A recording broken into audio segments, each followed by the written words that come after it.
Farzandga onadan o'tadigan belgilar haqida gaplashamiz. Genetik xususiyatlar, ya'ni tashqi ko'rinish, ko'z, soch rangi, sog'liq bilan bog'liq jihatlar, ya'ni irsiy kasalliklar, immunitet xususiyatlari o'tadi. Temperament va fe'l-atvor, onaning sabr-toqati, mehribonligi yoki asabiyligi bolaga ta'sir qiladi. Nutq va fikrlash uslubi, ona qanday gapirsa, bola ham shunga taqlid qiladi. Odatlar va qadriyatlar, onaning tarbiyasi, odob-axloqi, mehnatsevarligi yoki dangasalligi bolaga o'tishi mumkin.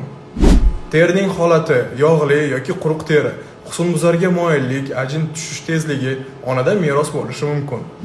Immunitet tizimi, ba'zi immun tizimi xususiyatlari, kasalliklarga chidamlilik yoki aksincha allergiyaga moyillik onadan o'tadi.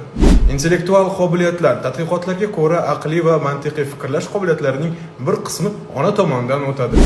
Uyqu tartibi, ba'zi odamlarda kechasi bedor bo'lish yoki ertalab erta uyg'onish odatda nasl orqali o'tadi. San'atga yoki sportga moyillik, onaning musiqaga yoki san'atga, sportga qobiliyatlar genlar orqali o'tishi mumkin. Ona bolaning birinchi va eng katta o'qituvchisi. Shuning uchun uning qanday fazilatlarni namoyon etishi kelajak avlod uchun juda muhim hisoblanadi. Sizdachi, onangizdan qaysi xislatlar o'tgan?